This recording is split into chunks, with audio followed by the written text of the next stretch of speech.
Hey, you guys, this is Mickie James, and you are listening to the Wrestling Epicenter. The following announcement has been paid for by the Wrestling Epicenter. Hey, everybody. Hey, guys. Hello, ladies. Remember me? Let me talk to you, dummies. It's now time. It's beer time. TikTok.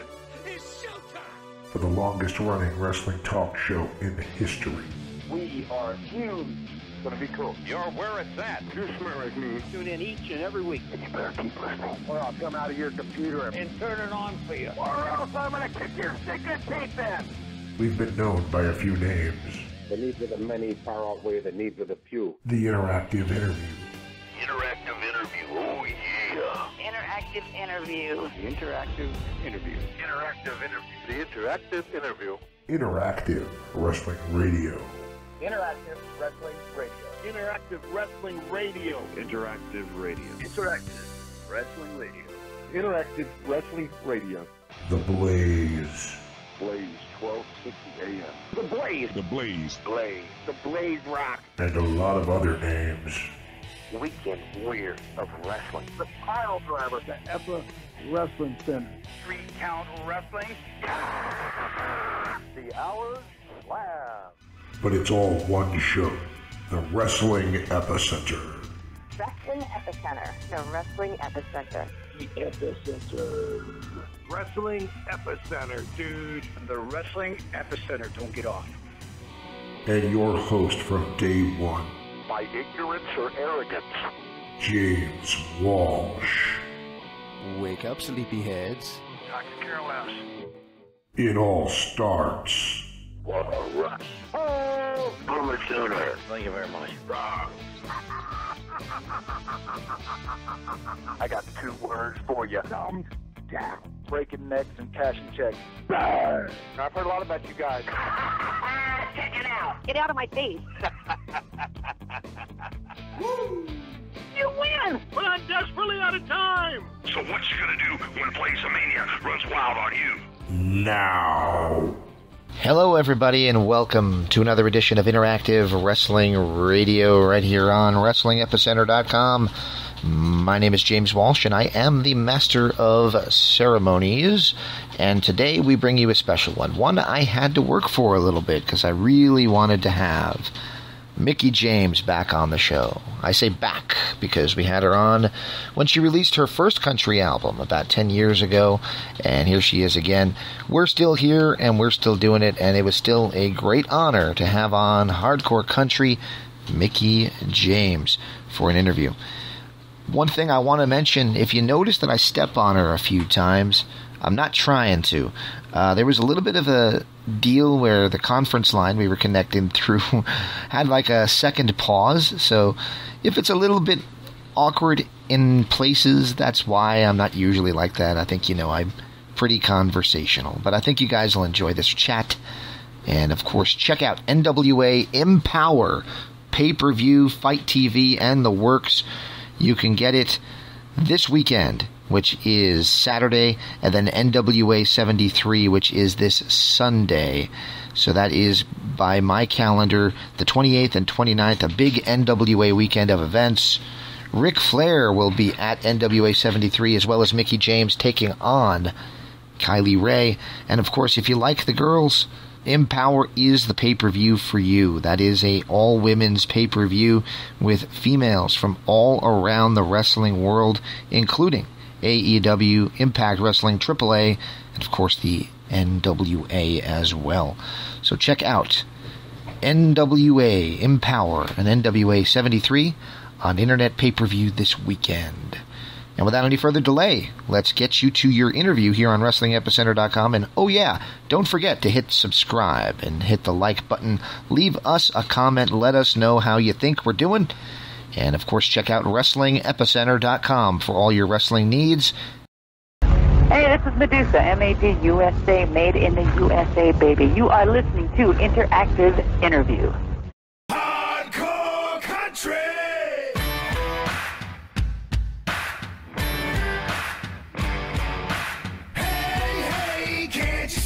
I'm a rockin' southern girl running wild and free. Hey, y'all walking through the door. High class style country to the core. Welcome back to Interactive Wrestling Radio. Joining us on the Newsmaker line right now is the Executive Vice President of NWA EmPowerrr, happening this Saturday, and of course a wrestling legend. Of course, I'm talking about the one and only Mickie James. Miss James, are you with me? I am here. Hello. How are you? I'm doing great. How are you? I'm so good. I just watched this canary fly. I'm outside right now, and I was like, this beautiful canary just flew across in front of my face. I'm sorry. I was like, I got distracted by this bird. I'm doing so good. That's the cool thing about the way we do things. That's the cool thing about the way we do things. You don't have to be in front of a webcam for us. We'll just take the audio, so you can be anywhere you want. Yeah, just enjoying nature out here. All right, so I introduced you as the Executive Vice President. You've come a long way since I was buying VHS tapes of you wrestling for BBOW back in 2001. What is it like being on this side of things? Pretty incredible. I mean, it's hard work, and it's stressful, and it's just looking at everything with a whole new set of glasses on, and lenses, but it's pretty cool to be able to to have the opportunity to, present women's wrestling in a whole new place with the NWA, and to celebrate it. And I have so much going on and so many women involved and so many companies involved. It's coming together very good for me, and I'm very excited about that. And I hope it delivers. And I think that every woman that's a part of it is so excited. Because it's just a good night, and it's a good night for women's wrestling, and we're going to kick ass. Absolutely, and of course it's under the NWA banner. Your husband, Nick Aldis, NWA World Champion. It's an interesting dichotomy, because you guys had yourself on the road with WWE, and he was working for NWA. How much shop talk goes on at home, and how familiar with what NWA was up to while you were traveling the roads with WWE? Well, obviously it's our livelihood. It's our life. Wrestling is our everything. So even conversations with what was going on with me at work and what was going on with him at work or whatever, we always discussed it and talked about it. But I think it's a bit different because we're both in the same place now. And he's so supportive and amazing, and he's been so helpful through all of this. So I think that I've been able to quietly kind of support them, and sometimes not so quietly. I would, tell them what a great job that they were doing all the time, and be able to see that happen over the last few years while I was even, with the company. So now to step on the other side and to help try to elevate the women and to help build the women's division and the brand within the NWA, it's a cool place for me to be, because it's really, I always want to help, keep building women's wrestling as much as I can, because it has, put food on my table for, 2 decades at this point, and I love it so much, and I'm so passionate about it. And I think even from when I first stepped in, I've always just wanted to be taken seriously and seen as an equal with the men, and not just be like, oh, good for a women's wrestler, but just a good wrestler, so, and just kind of break down all of that. And this just feels natural, and it feels good, to be able to come over here and do this, and to do it with such a great team of women, like with Madusa and Gail Kim and Jazz, who are my friends and who I love and respect so much, and who have, done all of those things in their own right, and know what it's like to be a woman in the business and to make it to, serious level. And I think the fact that we are so different and we all come from such different backgrounds and everything helps us understand our talent better, and to know kind of what they're thinking and feeling, because we've been in those shoes and we know how that is, and it just seems really freaking cool. It's really cool. Awesome.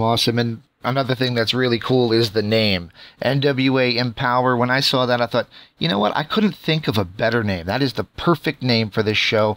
Who came up with that? And did you feel the same way I did? That's perfect. It felt natural. And honestly, it was one of those things, because the NWA brand already has their weekly show is Power. Right. So with the 3 R's. And a way to lean into that, and speak volumes to what the show is about, which is empowering the women on our roster, about empowering the youth, about women who, girls who want to become professional wrestlers and to see what's possible for them. It's about just like empowering everyone across the board to, celebrate and lift up their women. So it just kind of just seemed like the perfect name. And honestly, it was like, wow, yeah, because that's what it's about. Absolutely. You mentioned it a little bit earlier, but the forbidden door is open. All these companies are working together. Specifically, let's start with Impact Wrestling. You made your return to Impact for the first time in, gosh, it's got to be about 5 years, when you appeared at Slammiversary. What did it feel like to be back in the new version of the Impact Zone, and what's that experience like working with Impact again after all these years? Oh, it's amazing. They've been so awesome and just kind of, welcomed me with open arms and did everything, for EmPowerrr, and to kind of, they get it and they know me. And so I think about Impact and I have such like fond memories, and the wrestling bubble and the wrestling circle is so small. So we kind of cross paths with a lot of the same people in our careers through various organizations and places that we've been, places that we're going. And I feel like, hopefully I've kept a good relationship with all of my friends everywhere, and to be able to walk back in there and to hear hardcore country again, because it was something that I was able to redefine myself with there and have a whole different career there with. But to have the fan reaction, it's good to be back in front of people. Yes. And of course we all miss like being on the road and the larger, I can't wait to get back to that. But just to have that, because the last, matches I had, they were all in the Thunderdome. So right. I was still, no people there. So it was just energy all around. And I think, too, it just spoke volumes to the love and the respect that they had for me to be able to come in and talk about my pay-per-view and to be able to showcase that on Impact. It was pretty cool as well. So, I got a lot of love for them. I had a lot of history there. So, Yeah, I firmly believe, and this is not just because I like Impact probably the most, but I firmly believe your best work was with Impact Wrestling over your career. I appreciate that. I definitely think, it goes back and forth with that, because I had such an illustrious and amazing career at WWE, especially my first run. Mm-hmm. My first run was pretty remarkable, and, even in the time space that it was on television, but then to be able to go away from there, from such a, which is legitimately the largest platform for wrestling, mm-hmm. and then to come back to Impact, because I had history and I'd been there before. So to be able to come back there, but then kind of be given free reign to do what I wanted and be what I wanted. And I felt I had to evolve away from the character that people were used to seeing, because everyone resonated with that crazy character, or, I was coming out of that whole Mickie James angle. Yeah. And I just felt like I needed to stand up and be who I am and kind of stand in my own shoes. And it was a way I got to do my own entrance music, and I was working so hard with my music, and I still am. Mm-hmm. But to be able to produce that, and then also have that resonate so hard with the fans, like they love that. They still to this day love that song.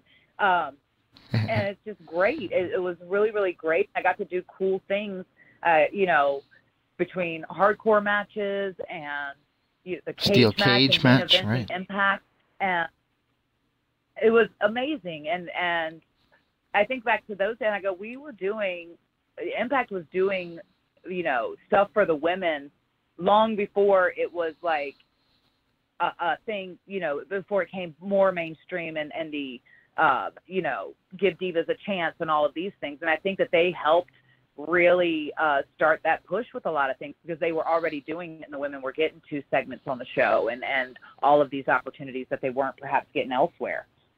You mentioned hardcore country, and I still can hear Matt Stryker and D'Lo Brown singing along to it when you came out, but that was a very cool moment. But it never happened at WWE, and I thought you really would have reached more people with your music and all that had we gotten a chance to see that side of Mickie James in WWE. Might we have ever seen hardcore country in WWE?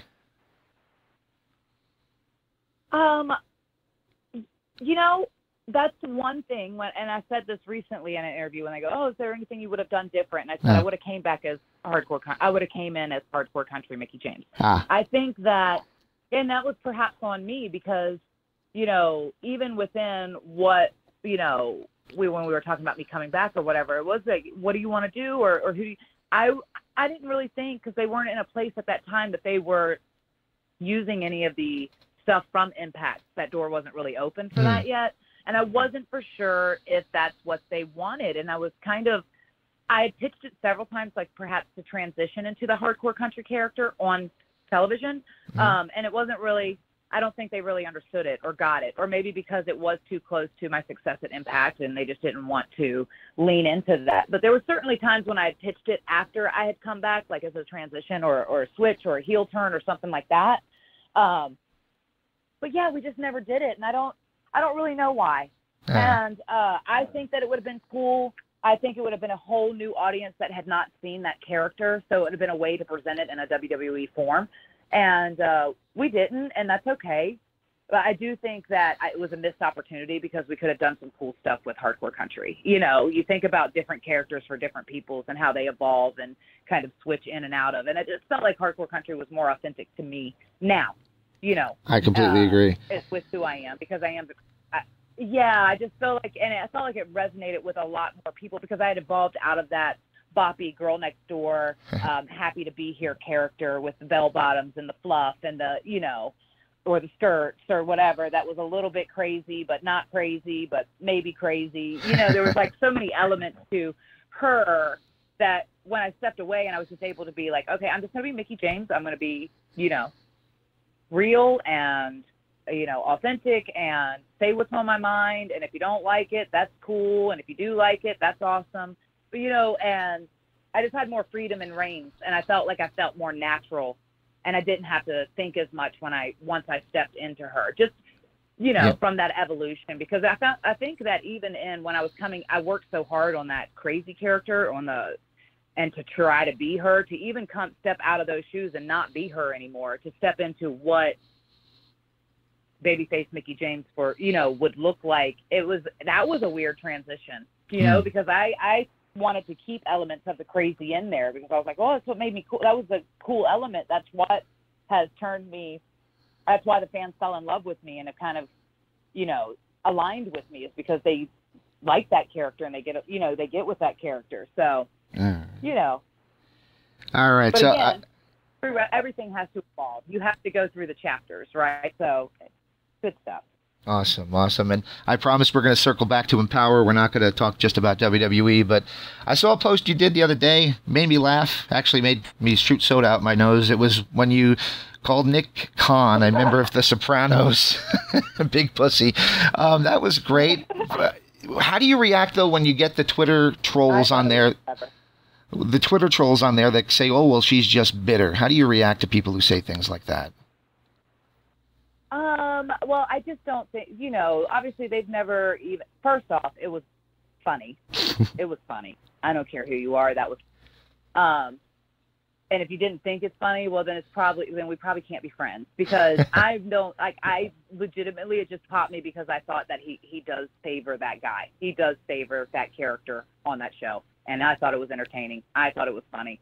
It got, you know, I need to think before I tweet sometimes a little bit more, because I feel like, you know, sarcasm or humor doesn't always translate. And, but it's okay. It's fine. It was funny to me. And if it wasn't funny to you, that's okay. It's one of those things I think a lot of people struggle with, especially with mental health and stuff, and get moved by a lot of things that are said to them on social media and stuff. And it's, you know, sometimes it can be, I honestly block them all most of the time, just because they go like, well, you don't even, unless, and not everyone, but if it's offensive, or if it's like, you know, shooting from a place where they have no idea of even what they're talking about, then it just, because I don't want to. That's the beautiful thing about social media. You can choose what you see. They have filters. They have the block button. They have the mute button. They have all those things. So a lot of this stuff that people go like, oh, how do you feel about that? I'm like, I don't think I saw it, actually. There's a few that I'll see, but most times it's not. And, you know. All right. I just felt like it was, because it was an interesting interview anyway to sit back and watch. It was just very interesting to watch.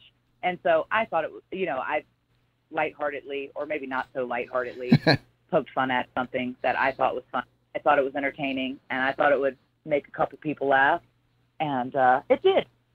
and some didn't, and that's okay. All right, so we know Impact Wrestling is involved with the NWA EmPowerrr show. AEW is also involved.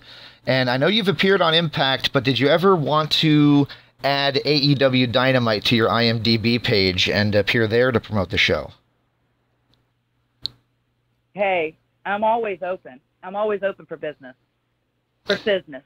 You know, I did say that from the get-start. I'm like, I'm willing to, you know, hopefully, because I would hope that everyone wants to be on board with this and happy to do business with anyone who wants to do business with me. And we, you know, Camille showed up on AEW, and that match, you know, with Layla Hirsch is happening at EmPowerrr, and I'm really grateful for that. That's amazing. And, you know, obviously my main focus has been this pay-per-view and has been everything leading into this pay-per-view. But I am having my first match back in a ring in a long time at NWA 73 against Kylie Ray. Yeah. And I'm really excited about that match. And just because I am heading up this women's division and putting on these roles doesn't mean that I will ever not want gold. You know, like I think that there's always that that drive to be a champion, and you know, so whatever.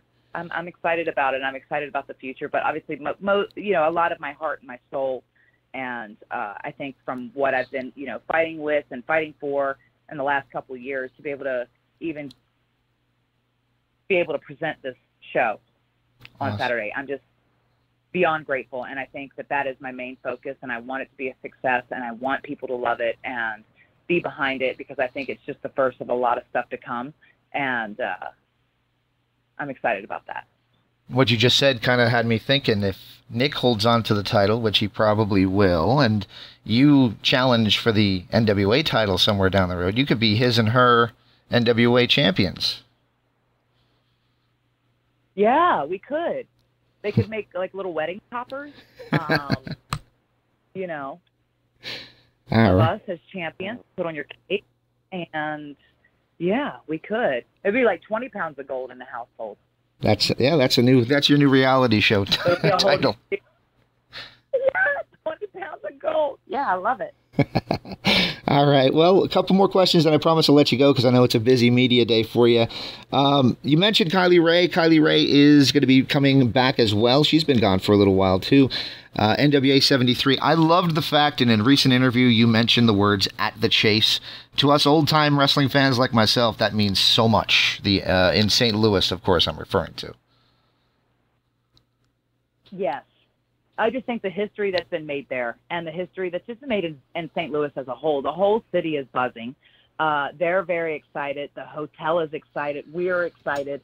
And it was just crazy kind of how it all came to fruition, because I knew that there were talks about trying to go back to the chase. And I also knew that several companies for the last 30-some years have tried to go and present wrestling in the chase. And it just hasn't been able to happen. And so I think once it was confirmed that we were going to go back to the chase, that was really, because Billy and I had already had a discussion about the women's brand and the shows and a potential pay-per-view and just ideas of kind of how to develop that. And then once we got the chase, that was like the decision maker of, let's do it now. Let's do it. We need to start with that. We're going to kick off with the pay-per-view. Like, okay, let's do it. Like, it was just jumping in first.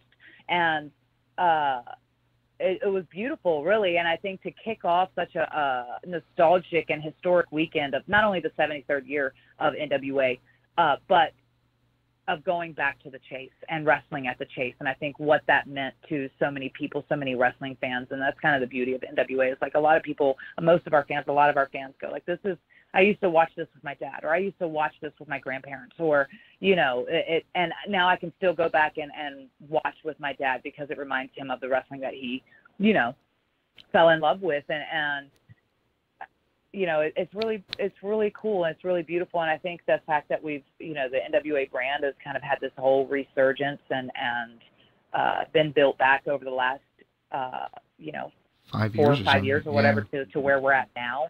Yeah, and now for the oldest wrestling company, you know, in America, you know, and in North America, or almost the whole world besides Japan, but for them to recognize women's wrestling on a larger platform and kind of give them the place to showcase that, I think it speaks volumes for the wrestling business as a whole. And I just think that every company is going to hopefully follow suit afterwards. And that's, I know that's a bold statement, but it's also, it's all got to start somewhere.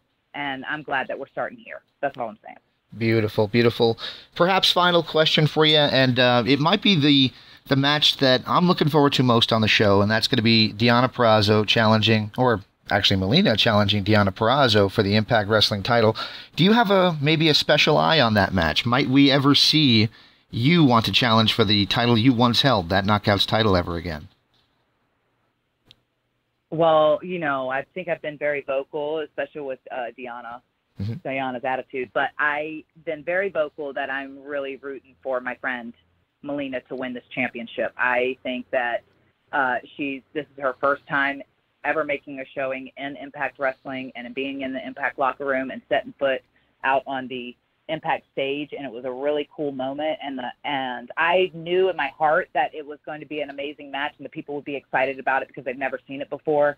And to have that validation and to know that's going to be awesome, I'm really excited about that match because it's closest to Melina's been one of my closest rivals and my dearest friends throughout the whole side by side on this roller coaster of our careers.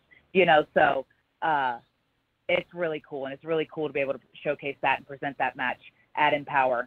I'm rooting for my friend, and if she wins, I'm like, I don't want to fight my friend. I want her to reign, but I might fight her for it.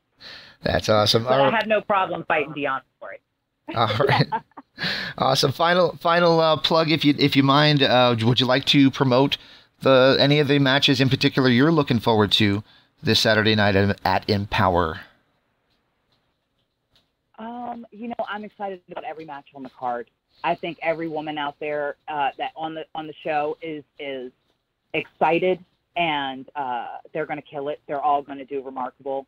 And I've lined up hopefully every match on the card is like a powerhouse match to me, and so they're all going to deliver, from the Knockouts Championship to the NWA Women's Championship to crowning the first NWA Women's Tag Team Champions of the modern era, to the first ever NWA Women's Invitational Cup with 10 women from all different spectrums, all different walks of life, who we think would be amazing NWA champions to get this cup for the first time ever. And this is going to be an annual cup that we present every year, where the winner will get a shot at the Burke.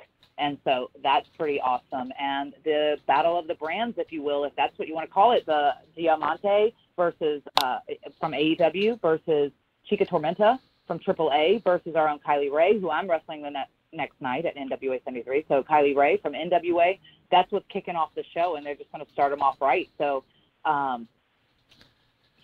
it's just a lot. There's a lot of amazing matches happening and different style matches, and so I'm excited to see it. Exciting. As a fan, as sitting in Gorilla and knowing and watching it all come to life, I'm just, I'm praying about it, and I feel like it's going to deliver, and I have so much faith in these women, and they're incredible, and I've picked them and chosen them for a reason, and it's going to be a great night for women's wrestling, and it's really cool. Very cool. I'm looking forward to a big weekend from the NWA. I thank you so much for your time. Before I do let you go, can I ask for one little favor from you? Mickie, Sure. Do you mind if I ask for a station ID, just saying this is Mickie James and you're listening to the Wrestling Epicenter? Uh-huh. Hey, you guys, this is Mickie James, and you are listening to the Wrestling Epicenter. The preceding announcement was paid for by the Wrestling Epicenter. I'm to listen, and if you like what you heard, I'm glad. If you didn't like what you heard, well, go fuck yourself. Most people don't hung up on me. We had a lovely conversation. What a show. Oh, mercy, Daddy. On your radio dial. Don't hang up. Bye-bye.